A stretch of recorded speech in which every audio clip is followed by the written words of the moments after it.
Today we're back with the Bill Walton Show, and we want to talk about all things nuclear.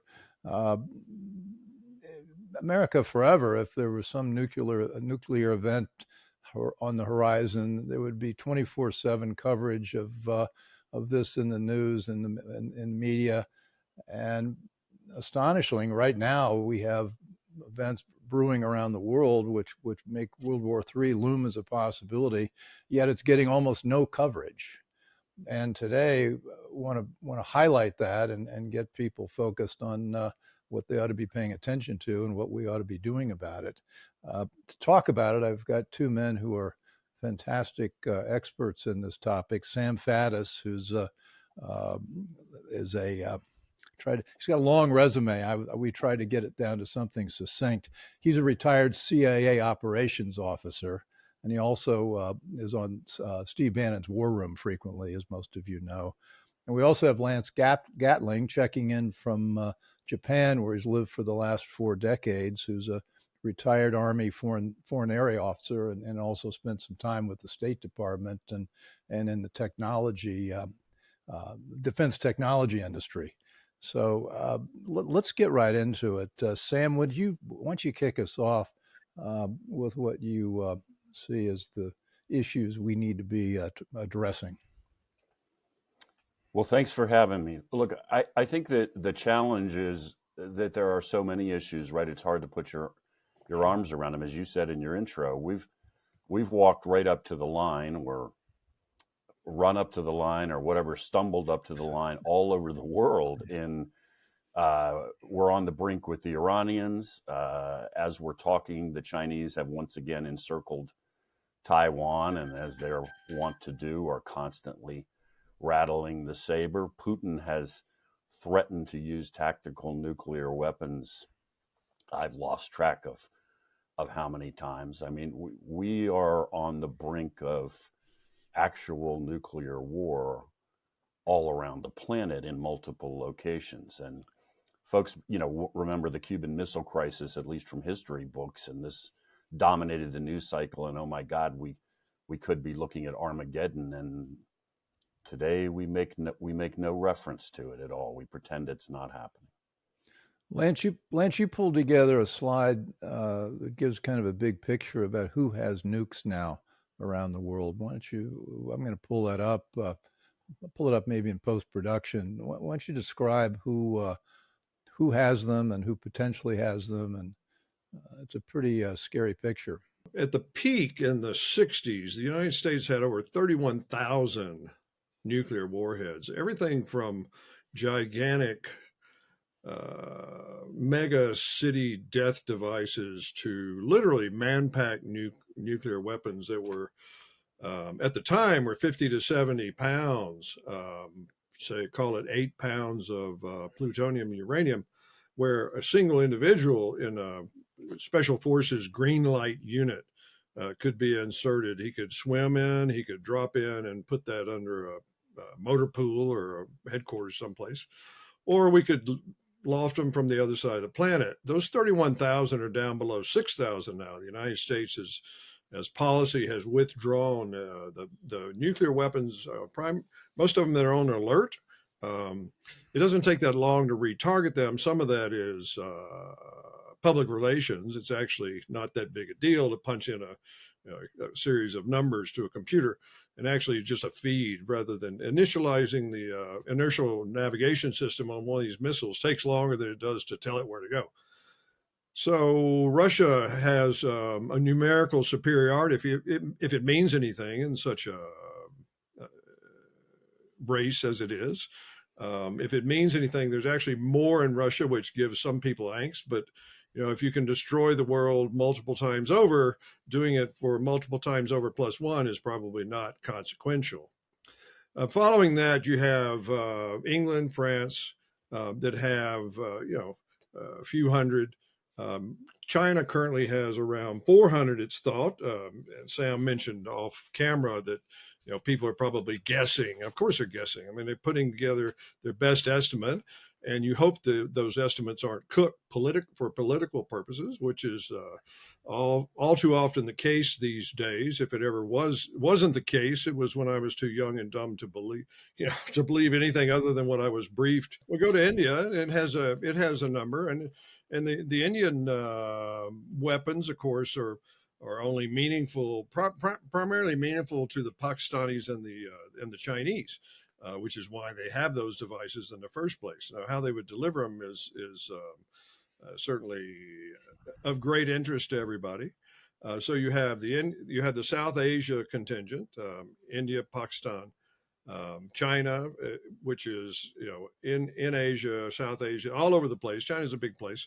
And has weapons primarily concentrated on the East Coast, looking towards the Pacific, but it also has it out bases all the way out into the desert, almost past Mongolia. And then one thing that's often overlooked is the dual control system within NATO, where the nuclear weapons are stored, maintained by the United States, but there are countries that have signed up to have a say on a council that meets and deliberates whether they're going to use nuclear weapons. And these, I forget the exact wording, but it's something like dual purpose aircraft. So you get a Tornado or the latest version of the English or German fighter, and it's a ground attack aircraft with advanced precision guided conventional munitions, but it can also carry a gravity bomb. B-61, these are big Hummers. These are the ones that get the Russians' attention when they talk about them. They're kept under literally the physical control of the United States military, and having pulled that guard, they're pretty serious about this. So those were scattered around a lot more. Sorry. Well, then we have the countries that want them very badly, or maybe already have them. Which number one on that list would be Iran. Sam, you've done a lot of work thinking about what they've got or what they don't have or when they might have it. Well, yeah. Look, the first thing to understand is that the Iranians have been working on acquiring nuclear weapons for a really, really long time. They didn't start this last week or last year. This is a decades-long effort. And the other thing to understand is that they hide it and they lie bald-faced about it over and over with a constantly shifting series of ridiculous stories. And they constantly are caught over periods of time with sites that they didn't declare, didn't tell anybody about. And then the inspectors show up and it's clear that there was nuclear material there. But by the time they get there, everything's been moved. And this shell game just goes on and has gone on for a really, really long time. Everybody in the business who talks about proliferation, which is what we're talking about here with the Iranians, would recognize that the really key determiner is the possession of the highly enriched uranium. They're not pursuing plutonium weapons because that's the part that requires the biggest infrastructure that you can detect to actually run this long enrichment process, which we don't need to get lost in. All the rest of the work, the engineering work, which we should keep in mind, right? We cracked the code on this in 1945. So the idea that this is cutting edge technology that only 6 guys in lab coats know how to do is absurd. All of that engineering work can be done at sites that good luck trying to keep track of this. So we have known that the Iranians have been working on the engineering details, the mechanics, all of the detail work for how to actually make a nuclear weapon function, literally for decades. Because, again, without getting lost in physics that nobody cares about, if the thing doesn't function exactly right, it blows up, but it blows up as a conventional weapon. You don't get a nuclear explosion. So the details of how to make this thing actually turn into a mushroom cloud, well, that's the whole game, right? They've been working on that, something that we cracked the code on 80 years ago, for decades. So the idea that they haven't figured that out, or that they're going to wait until they have enough highly enriched uranium to make a bomb to start working on that, is absurd and contrary to all the evidence. In other words, everything we know tells us that in all likelihood, They cracked the code on that and can build the bomb and have been able to build the bomb for a long time. We Well, Sam, also know no, I'm sorry, go that ahead. we also know that they have the missiles, not that you can't put these things on aircraft, but they have the missiles that can deliver these things depending on the size of the weapon, obviously, but presumably they built the missiles with the idea in mind that it would carry these weapons. And they can hit cities in Southern Europe and every city of consequence in the Middle East. So we know that. So now you're down to the question of, do they have sufficient highly enriched uranium, because that's the path they took, to make the bombs? And they've been enriching stuff for years and years and years, and everybody studying the problem will admit, first of all, our intelligence, well, the polite term would be imprecise. In most cases, we're blind. And they are, you hear people these days say they're 2 weeks or 3 days or something like this away from having the material they need. Well, That means Lance, they're there. Lance, you showed me a picture that we're now going to put into our slide deck of of somebody in the 60s, 50s or 60s, of special forces operator parachuting out of a plane with nuclear devices strapped to his back and to his legs, presumably going to parachute in someplace and go plant these in a spot where they could be exploded, presumably after the special operator left the scene. Uh, if we could build something like that small 60 years ago, 50 years ago, why wouldn't Iran already been thinking about planning something like that inside Israel? And Lance, you want to talk about the technology that might have made that possible? Sure.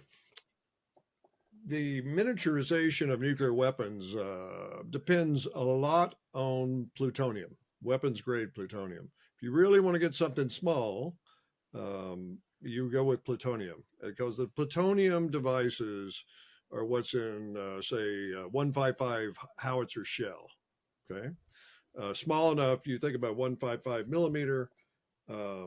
This ain't big, and it's a tapered ogive, has with the boat tail, and there's a tiny plutonium pit, and it's very precisely machined, and it's surrounded by explosive lenses that compress it. In the event of say the Nike Hercules missiles that surrounded San Francisco and Los Angeles and Washington D.C., they had a softball size um, bisected, chopped up onion looking thing, spherical cones, and the explosive lenses had to be very precisely timed to bring all that together to take that softball size mass down to about the size of a tennis ball, and then it would go critical. So the big bang that Sam was talking about, it's the high order explosion, not just the chemical explosion, but a nuclear explosion. How would that compare to, say, a Hiroshima size bomb? Well, but Hiroshima is a standard rule of thumb. It's 15 kilotons. Okay, Nagasaki with Little Man actually had about the little boy bomb. The Hiroshima device was about 15 kilotons equivalent of TNT. That's a lot of boom, but it had 141 pounds of uranium. A very simple, relatively low tech device. The plutonium bomb only had about 13 pounds of weapons grade plutonium, but it was in this big round cylinder. It's fat boy. It's a big mass because it was so complicated. Well, what Sam is saying is that when the Iranians, the Iranians, thank you, went towards highly enriched uranium, they can use a much simpler design that precludes all of that. All right, so they don't have to go through all of this modeling on supercomputers and this and that. You and I, if we could get our hands on 90% plus highly enriched uranium, it is quote unquote weapons grade, and we could just, if we could throw it together hard enough, it would blow up. Now, what happens is if you get two separate subcritical masses together, there's so much energy that evolves, it goes and kind of splits apart. It just falls apart and it splatters everywhere. It's going to kill me and you and everybody else in the room, and a couple of rooms Well, over. why wouldn't But it's not we going think to that blow up. Iran's already developed that? I mean, it seems to me Well, that Sam mentioned it before. They're doing this in parallel. All right. yeah. So it's kind of like, you're going to make a cake and you're waiting for the flour, but you've got the sugar, you've got the vanilla, you've got the lard, you've got, everything is ready for this flour. All they need now is the flour. Well, the the Israeli intelligence capabilities seem to vastly exceed the United States. I mean, what do you think Israel knows about what Iran already has? Because they're playing with fire right now themselves. I mean, it's they're going all out to win this, as far as I can tell. Well, it's probably a Sam question. I think they know Yeah, everything. Sam, why don't you take I that think one? You've they done a know. little bit on. Well, I think look, I've worked with the Israelis a lot, and I got all the respect in the world for these guys. And yeah, I think it's a safe bet that their collection on the Iranian nuclear program is a heck of a lot better than ours is, particularly at this point in time. But let's also keep in mind that the Israelis are not really 10 feet tall, right? I mean, Hamas just launched a mass invasion a year ago of Israel that they prepared a matter of 2 or 3 miles from the border and managed to catch the Israelis completely off guard. That wasn't 5 guys snuck over the fence. That was thousands of people and an action that had been prepared for a period of time, and literally prepared in areas where the Israeli collection is typically insanely good. I mean, when they blow up a car in Gaza and fire a missile through the window, they not only know they're Hamas, but typically know the full names of everybody in the car, and usually who's in the front seat and the back seat, in my experience. That's how good their collection is. So they screwed up and they managed to miss that. So the idea that it's perfect or we can just all take a nap because the Israelis will let us know, I think that's really nearsighted. We also, I mean, just throw into the mix, the Iranians are not on an island in isolation, right? They have longstanding connections to the North Koreans.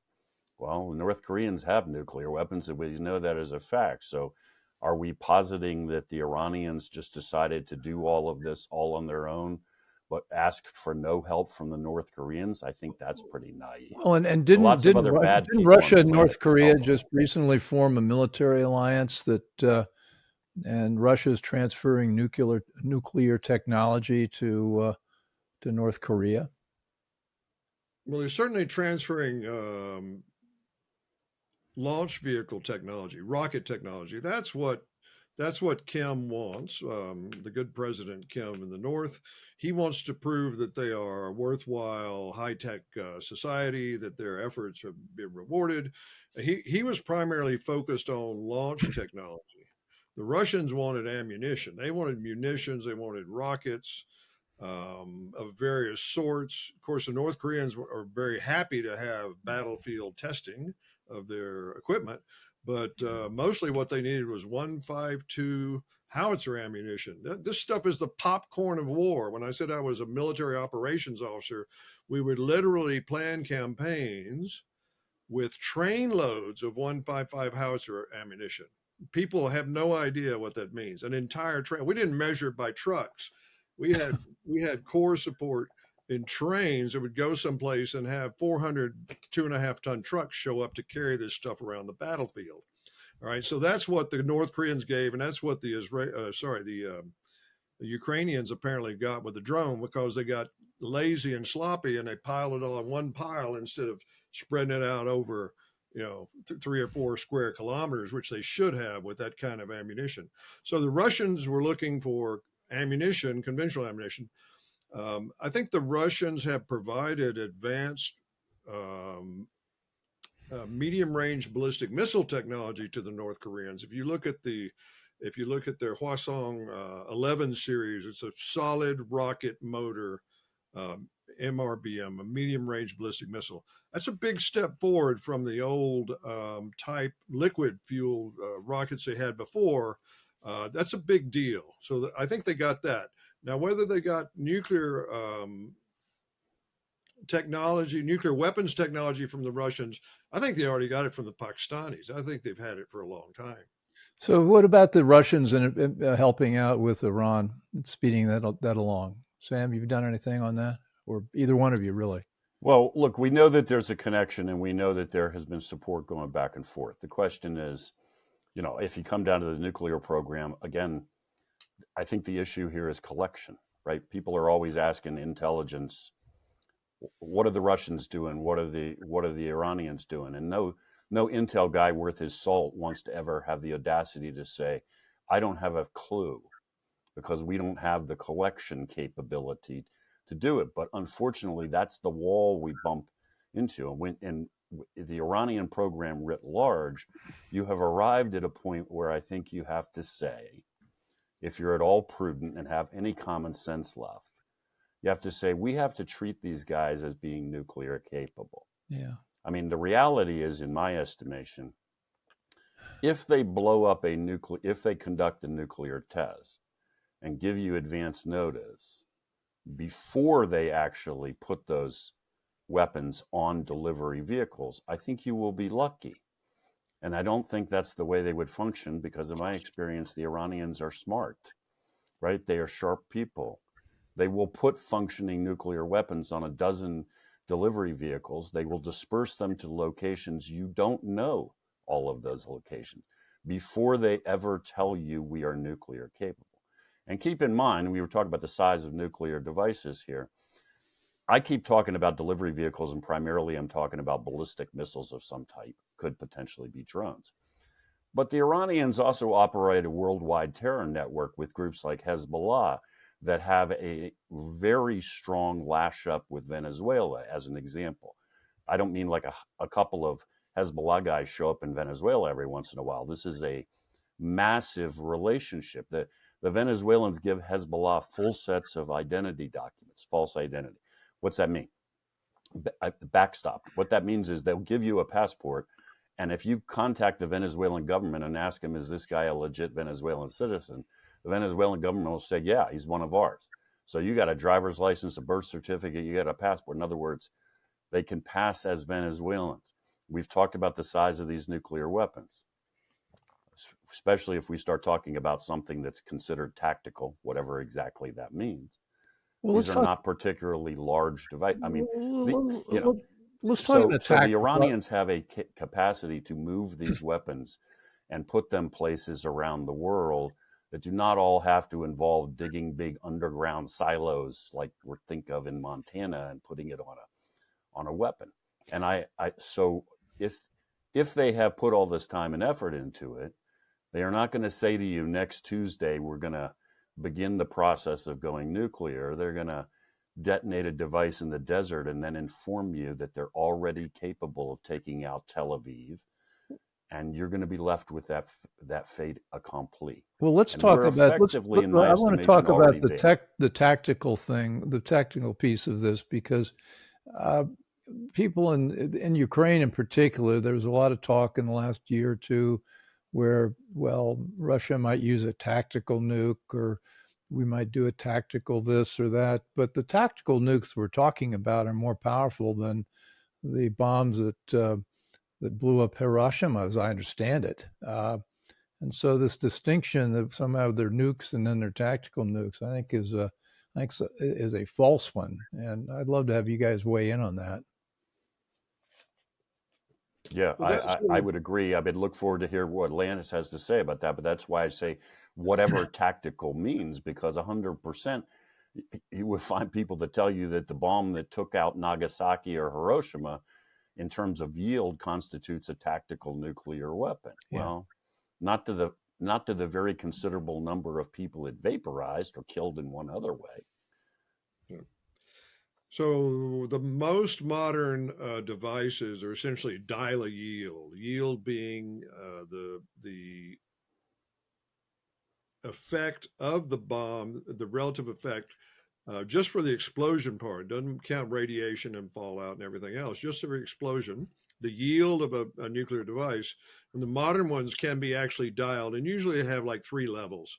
And by the way, I have no clearances in this world, Um, what I did know when I did have clearances in this world was how to use them, not how they worked. Okay, they didn't want people like me knowing anything about what went on inside. It was just push this button and pull this string. Okay, but we had to plan for the employment of tactical nuclear weapons, and you could actually say, well, I want a yield of this size on this target. Why? Because if I have some massive effect on a city or a maze of rocks or whatever, I don't want to have to go around it. I just want to get the effect that I want in a very precise point. To Sam's point, whether you call it tactical or intermediate theater, regional, whatever, it doesn't matter when you're on the receiving end of one of these things. I actually did some calculations that I could sit here in my office, and if the North Koreans hit the Capitol, the Parliament building in Tokyo, which is only about 4.5 kilometers from my apartment, if I wasn't facing the window and it wasn't an airburst, I'd hear it, and life would certainly change, but I wouldn't be killed. But it would kind of ruin the day of many people for about 3 kilometers in that area. Well, we're going to put up a slide that shows I hear about North Korea and their nuclear capability and never really realized that Japan is like 100% vulnerable to whatever North Korea decides to do. But I got to think about your life living 4 kilometers, 4 blocks or 4 kilometers from the head of the government. So I Well, I got an used to extra say the reason to worry safest now. place. Yeah, I used to say the safest place for me was standing in the Diet, the Parliament building, because one of the reasons you really want to discuss having nuclear weapons on this sort of device is that they're not necessarily that accurate. If you want to spend $1 zillion like the United States did, you get a Trident missile, which has a circular error probability um, of about 100 meters, and you put a big honking warhead on it, you can do a lot of things. You can dig in, you can destroy underground facilities or whatever. But the Iranians, I think, telegraphed a lot of information when they sent this last launch, and they hit that Israeli Air Force base, the name of which I forget, but it's like 90% the size of Manhattan, and it looks like the CEP was about a kilometer, which means that they hit one building by accident, and they probably had landed, it didn't have intercepted 32 missiles, and out of them, one hit a useful military target. So that's not a good record, but it's high explosives, right? Or it's some kind of improved conventional warhead, runway penetrators or scattered bombs, area denial weapons. But if you put a 15 kiloton nuke on there, as we used to say in the Army, close enough is good in horseshoes, hand grenades, and nuclear weapons. Sam, react. And obviously there's a million variables here, but another thing to just throw in here sort of technically is the question of how is the nuke going to detonate? In other words, how is it designed to detonate? So most people think of an artillery shell and it hits the ground and it blows up. Okay, well that may be true, but not all projectiles or weapons are designed that way. And with nuclear weapons, it becomes a big issue when you start talking about damage, right? Because if it is designed to function as an airburst and blow up a certain altitude above the ground, then you essentially, if you can think of this just very simplistically as a sphere, the explosion, right, you potentially are getting a broader radius of destruction. On the other hand, if the thing detonates when it hits the ground or below ground, you may not get the same blast radius, but what you're going to get is what people have probably heard of is a lot more fallout. You're going to blow the earth and what used to be buildings and people and everything else up into the air, but that stuff is now irradiated and it's going to drift with the prevailing winds, and there are a million variables here. So this all matters when we talk about Israel and the Iranians. Israel's not a particularly big place. After you hit it with a relative handful of nuclear devices, particularly if you design it to, some of them at least, to blow up when they impact, the fallout alone may render Israel effectively uninhabitable. As an interesting sideline, we uncovered information, and this is all out unclassified, some time ago, I'm talking many years ago, that the Iranians were working on what we would call the fusing, right? This whole issue. When does this device blow up? And the information said that they were working on fusing for a nuclear weapon at essentially the same altitude we detonated our weapons over Japanese cities. Now, I don't think that's just a random chance. That tells you exactly what they were working on for at least some of these nuclear devices. They were copying literally what we did to Nagasaki and Hiroshima. When you get to the point, by the way, where you're working on the fusing of the nuclear device, I think that's a ways down the road. That's not like we're enriching the uranium and maybe 50 years from now we'll have a weapon. We're down to some fine points of how this thing's going to be constructed and detonated. Right.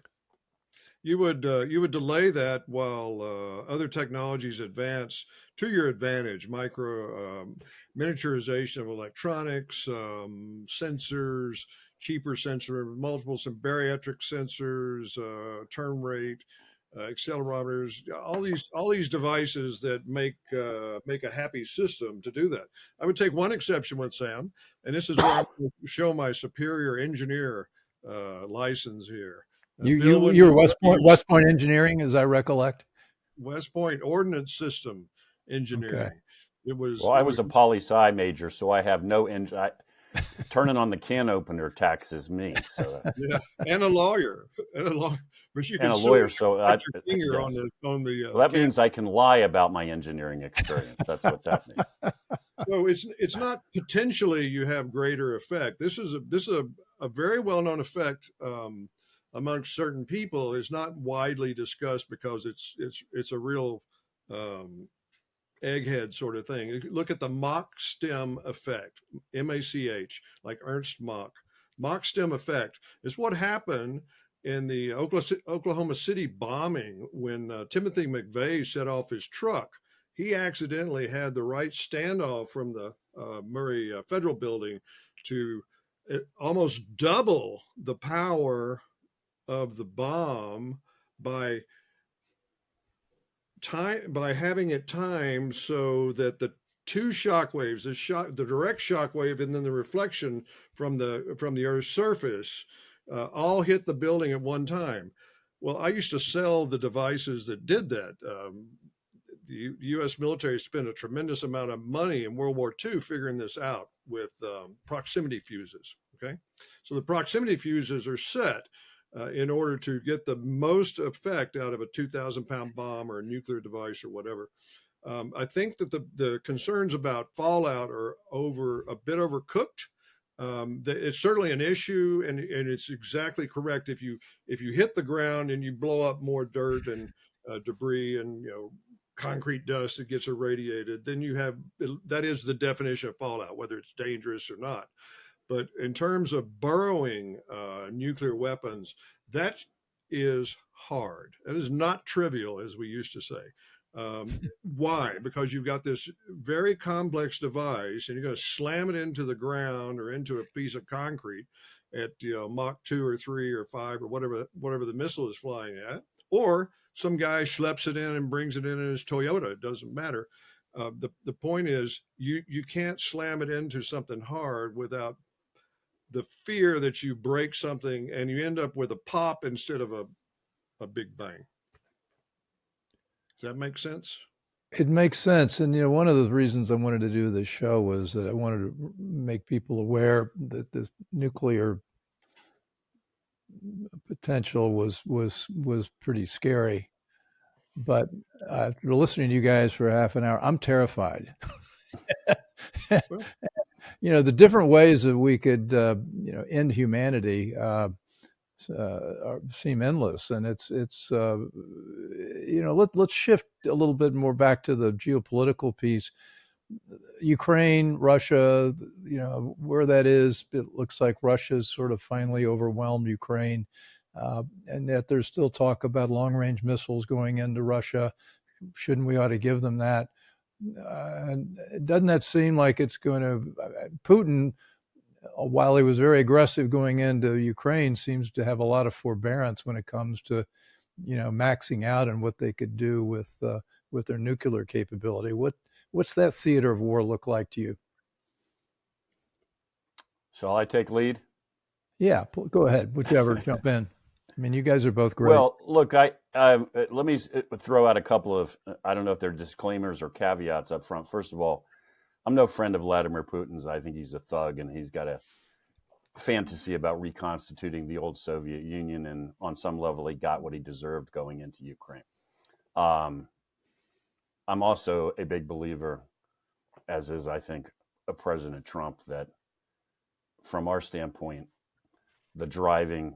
our goal ought to be, let's negotiate an end to this thing and shut this thing down and end this war. From an American national security perspective, it ain't helping us. And there's a lot of danger of this thing spiraling out of control. Putin regularly threatens to use specifically tactical nuclear weapons, again, whatever exactly that means. Is a certain amount of that bluster and hyperbole and him beating his chest, without question, right?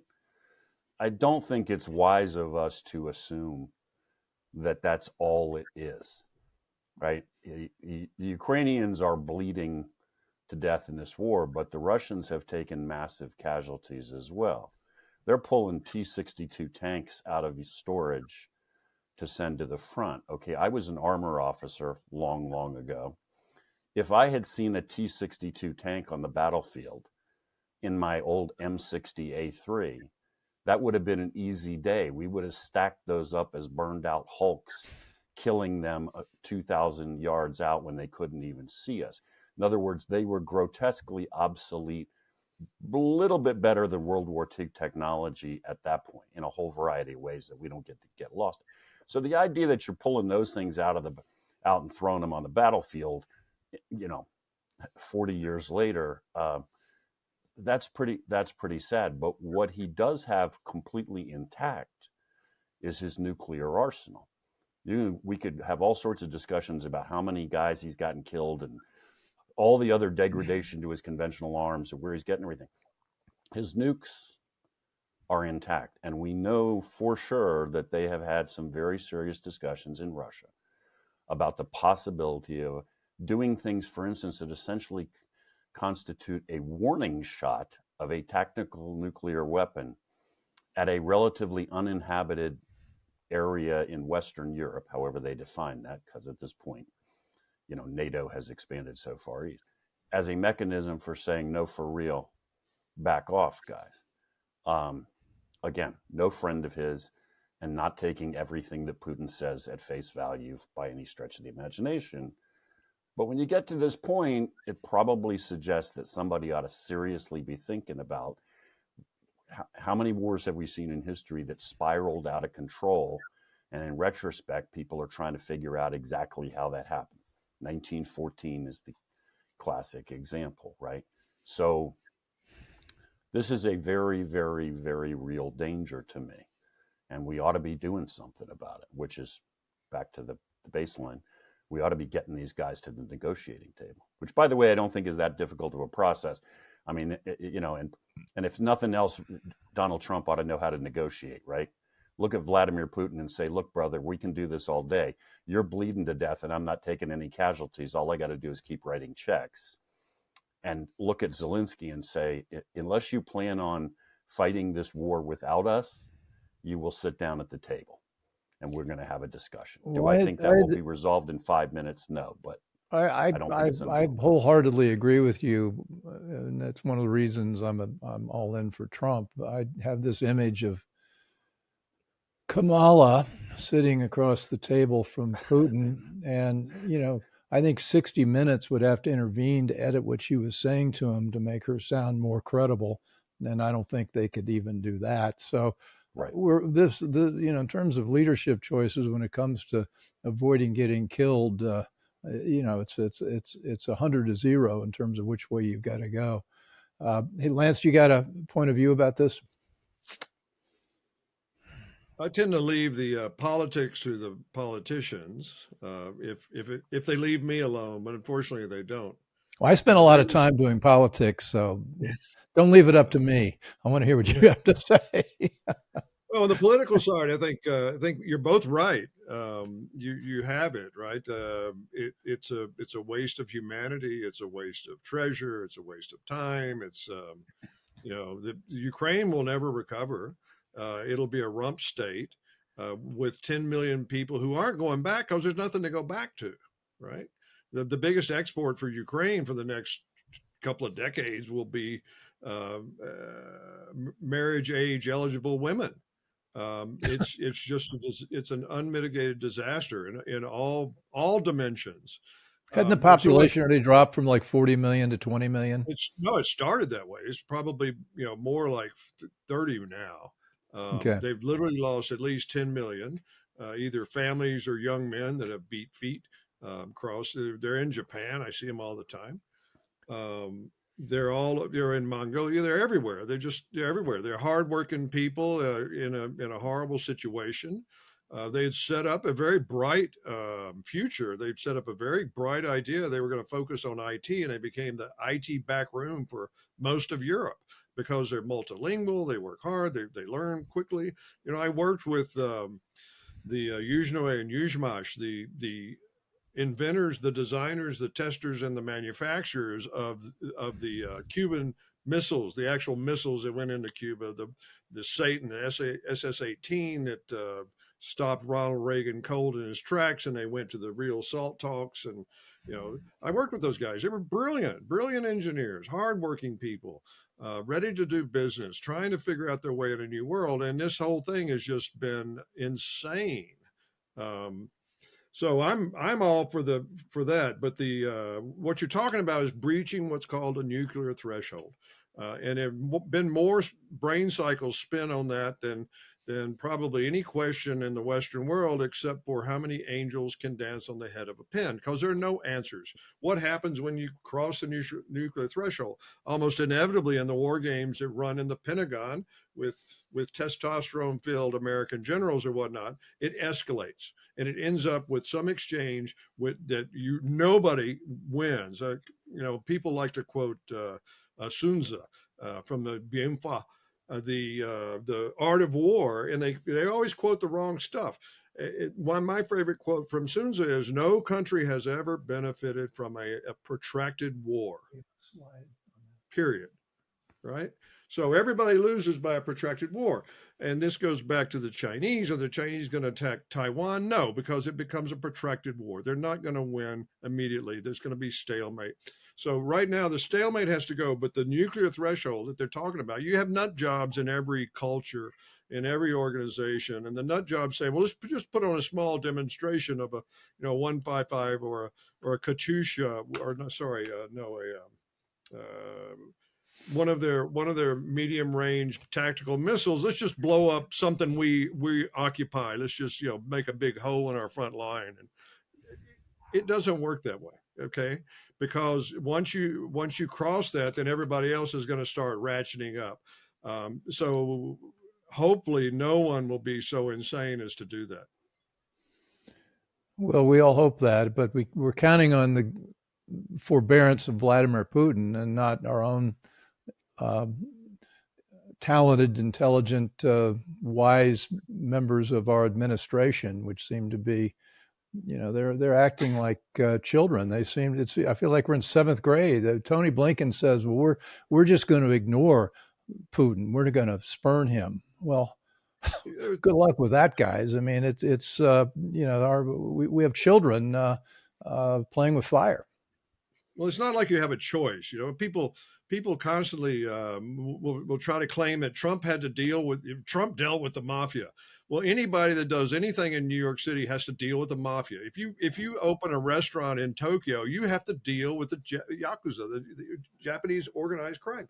They don't leave you alone. No one's going to leave you alone. So the notion of not engaging Putin is just insane to me.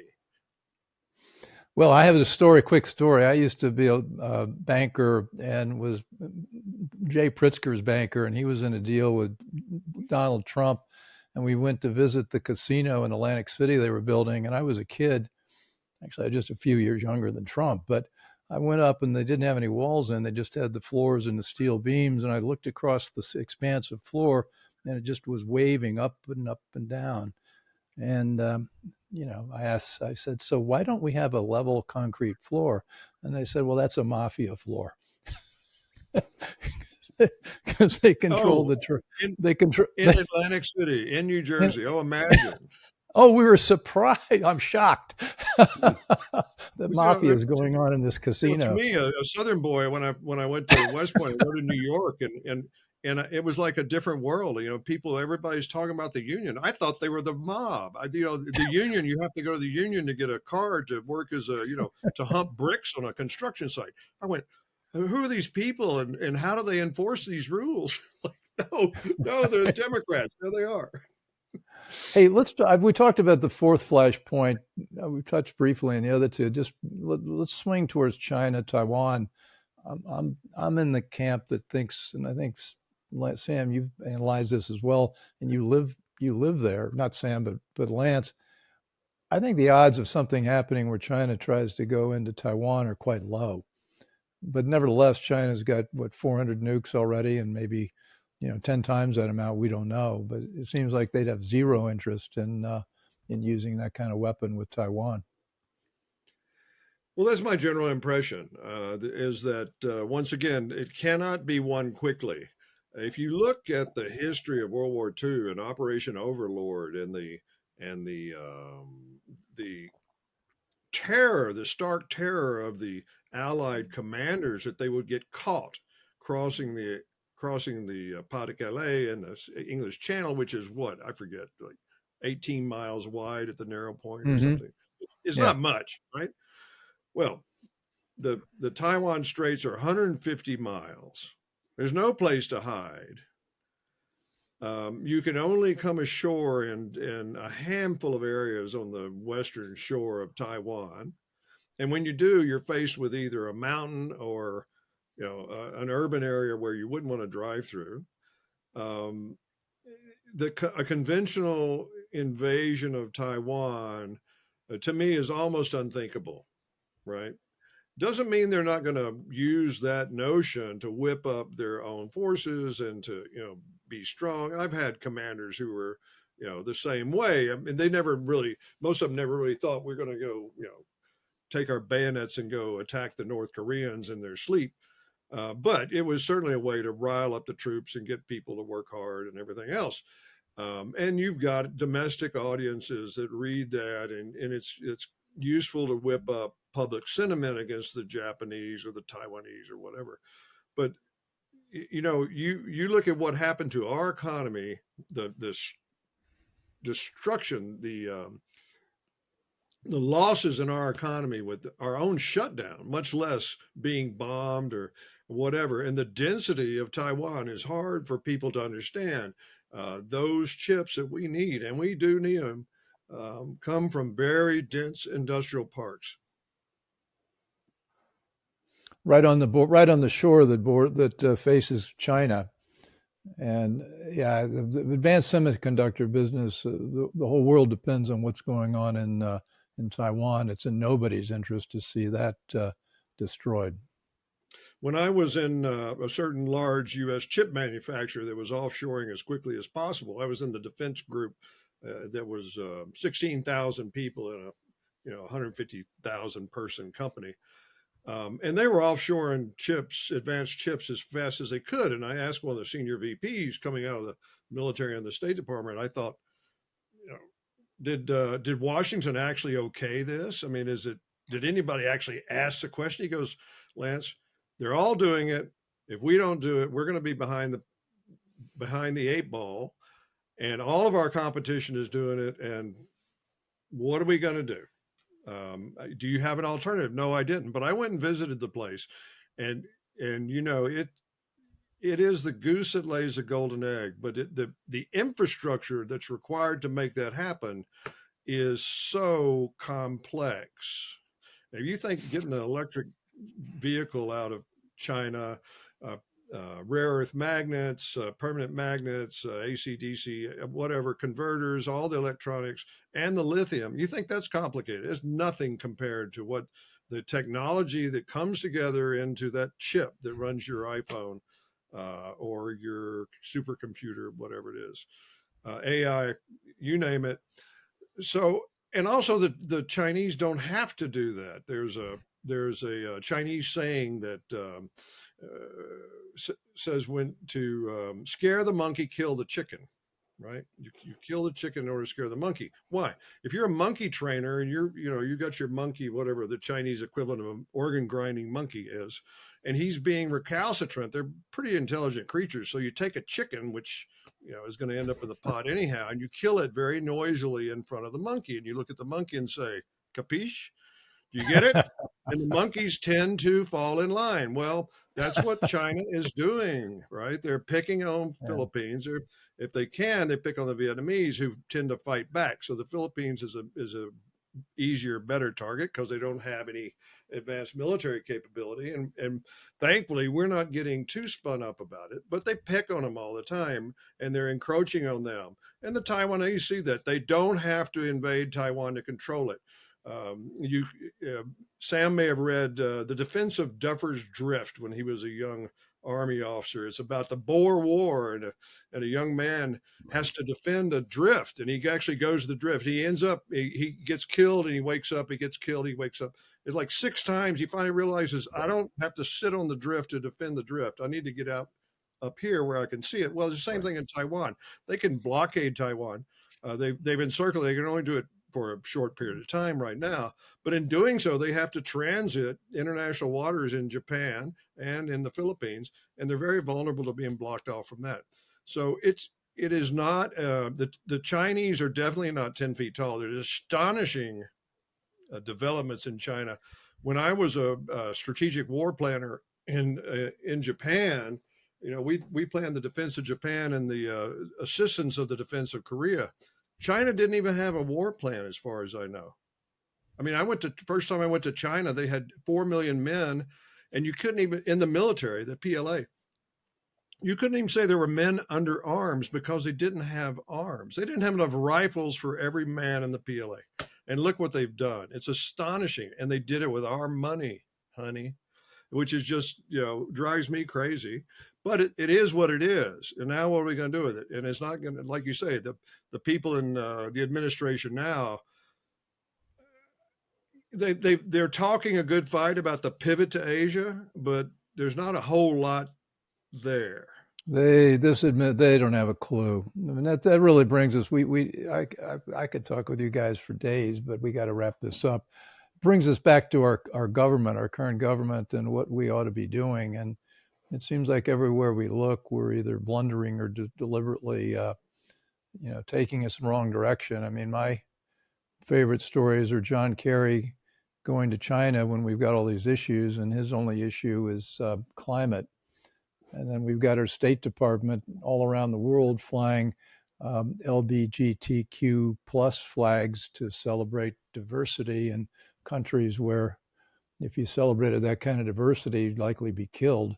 And yet we're trying to inflict our culture on them. At the same time, we've got all these other issues going, and the world's on fire. It's moving away from us. We've thought ourselves as this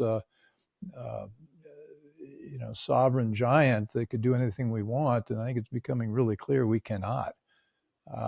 So how do we coming back to our original topic? How do you guys think we ought to deal with the nuclear threats all over? How do we defuse them? And then we'll take it from there. That'll be the subject of our next show. let's do the nuclear ones first, so we can keep it relatively tidy on the big topic.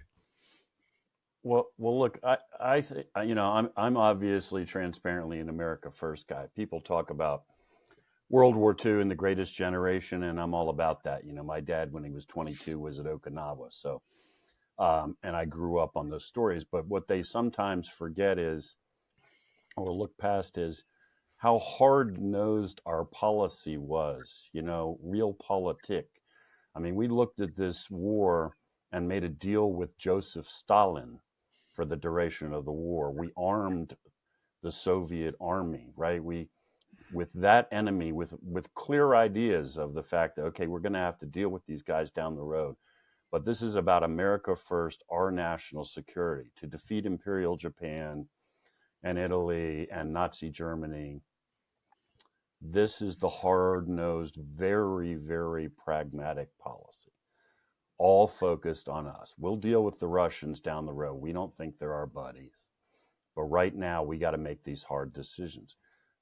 You've suggested, and I agree wholeheartedly, not only aren't we making those decisions, but many of the people that are in a position to make decisions, they're not feckless. I mean, they may be feckless and incompetent and all kinds of other stuff, but that's too kind. I mean, when you don't enforce oil sanctions on the Iranians and you let them make $100 billion, it's not true that you don't have any clue what the consequences of that are going to be. I mean, every time a missile's fired at Tel Aviv, well, we, one way or the other, gave the Iranians the money to do that. And again, these people are not so stupid that they didn't understand that they were going to pump all this money, not just into missiles, but into the whole terror network, Hamas, Hezbollah, all of that kind of stuff. So to me, it's a question of recentering on that. And then because of those principles, that then drives your strategy. So we were just talking about chips and the fact that, virtually all 85, 90%, whatever it is, of the chips that really drive the world economy at this point come out of Taiwan, right? Well, so a coherent national security strategy would say, well, that not let's stop the Chinese from bombing those facilities, but say, I mean, maybe we do that too, but we can't continue to proceed down the road allowing that situation strategically to exist. On the Iranian front, we can't keep letting them sell oil all over the planet and then try to send enough interceptors to the Middle East to stop those missiles. And just kind of, to me, it is always a matter of you have to have a coherent strategy, and then everything is driven for the strategy. To the extent we have a strategy right now, some people call it managing decline. I think maybe even that's too kind, because a lot of these guys, I think have picked a side, honestly, and the side wasn't ours. Well, and a lot more people get killed in rearguard actions than any other. So, I'm telling you military guys this, but I did my 2 years in the Pentagon, so I'm an expert. As a draftee, I might add. Sam, that was so well put. Lance, I'm going to give you a chance to equal that brilliant summary. Well, certainly, having a strategy is a good thing. Having the right strategy is all important. You might be better off without a strategy if you have the wrong strategy. Certainly, having the enemy inside the wire is not a good place to be. And there are some people that are playing the United States very adroitly. One of my misspent periods in the Army was a psychological operations trainee, and seeing how it works. And they were thought of as kind of the geeks and whatever for the U.S. Army, but they turned out to be really professional and very good at this stuff. Somebody's doing it to us at multiple levels, and I've asked a variety of folks, who's behind this? And the general answer, I believe, is it's not a single person or a body. It's just like minds heading in the same way. It's like birds homing south. There's no lead bird. It's just, they're all taking the draft behind whoever's in front. He gets tired, he gets replaced by another bird. So strategy is certainly important. Proliferation is a fact. We have to find carrots to go with any kind of sticks, and there are very few sticks that the U.S. has left that are effective. When they've sanctioned everybody in sight, they've weaponized the SWIFT system to try to force people to do things. All they're doing is forcing people into the arms of other other Yeah. systems. Now, whether those systems can pull it off, I have no idea. I'm not, it's not my area of expertise. But I tell you what, I do believe that our lifestyles will change tremendously, and the power, the ability of the United States to generate power will be grotesquely affected if that goes through. And particularly with the sort of mindset in Washington now is you spend everything plus whatever you can steal from the people, and then something happens and there's no surplus. What do you do? There's no surplus in people that are competent. There's no surplus in budget. There's no surplus in equipment. We can't maintain the equipment for the fence, the border fence. So we'll sell it for pennies on the dollar. I mean, it was fencing material. It's supposed to sit outside. Leave it alone until somebody else comes along and plants it in the ground. And no. We're gonna get rid of it all. So somebody's gonna come along and have to replace all of that too. I would say that one thing about it is chipping. Sam has questions regarding the U.S. ability to do stuff. One of the things that is always interesting to me is these countries that are forced to get all of their equipment off the black market somehow.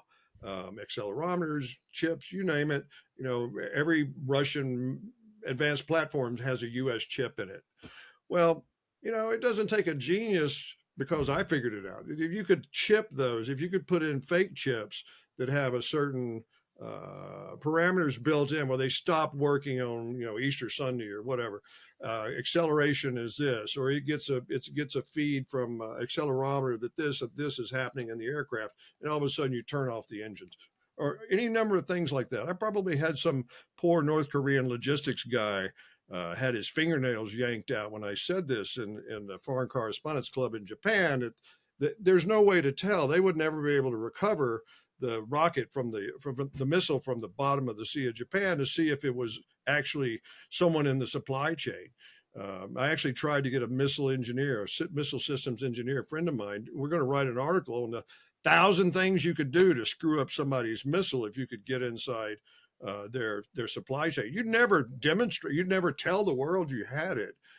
But why? Because if they're going to some Chinese guy selling them advanced electronics for the North Korean missiles, well, he's doing it on the quiet. He's taking cash, whatever. He'll take our cash too, right? So if you were inside that circle, you would never tell until the world came down. This is sort of the Israeli notion. And as you said, they like Deus ex machina. You cannot spend too much money on the technical side of things. So they like to spend money on the technical side. They don't like to have bodies on the fence. They didn't like to have bodies in the HUMINT shop. And when Jimmy Carter's Stansfield Turner told all of those guys that we were out of the HUMINT business because we have satellites, and I went, I got a tent. I mean, can you tell me what's going on inside my tent? No. So you can get too carried away. And here are the Israelis with all the money we give them, 3.8 billion a year plus billions for Iron Dome and Arrow and everything else under the sun. And they didn't have enough conventional ammo to fight Hamas. What's wrong with this picture? Speaking of strategies, that's the wrong strategy. It did give them a lot of high-tech industries you could talk about with George Gilder, but it didn't help them when Hamas came through the wire. Well, that's why we need American leadership again. And to end on just a political note, I'm familiar with a lot of the people that Trump wants to bring into his administration, and they understand the issues that we've been talking about for over an hour, and they understand a lot more. And I think we've got some reason for optimism if we can see a regime change here and bring this about. So anyway, you guys were extremely interesting, all these topics. So Lance Gatling and Sam Faddis, I can't wait to have you back on the show to talk about the next big issues. So we'll wrap it up. Sam, where can we find you? In addition to being on Steve Bannon's War Room a lot. My wife and I, she's also a retired case officer, run a magazine called And Magazine at Substack, andmagazine.substack.com, and that'll take you to where we are in social media and everywhere else.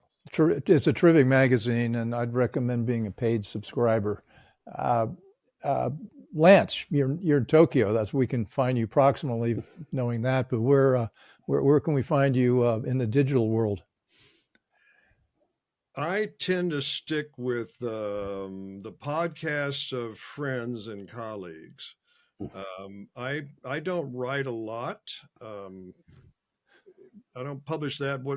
What I've spent the last 20 years doing is studying the history of Japan in the interwar period, the creation of modern Japan and how they got drug into a war that destroyed them, where most of the people knew it would end them, and how Yeah, they did yeah, it they did. anyhow. They And I did see it the anyway. parallels with today, and it's really striking. And that's called the Kano Chronicles, Kano Chronicles. And I should have a book coming out in a year or so about how these people, um, brilliant, educated, and fully aware that they were probably all going to destroy the country, still did it. Well, on that note, I won't describe it. Cheery. Thanks, Sam and Lance. This has been the Bill Walton Show, and if you're watching at this point, hit the subscribe button if you haven't already. Encourage your friends to do the same. You can find us on all the major platforms and Substack as well, and we're also on CPAC now every Monday night. And anyway, so if you like this conversation, want to hear more like it, we'll talk soon. Take care.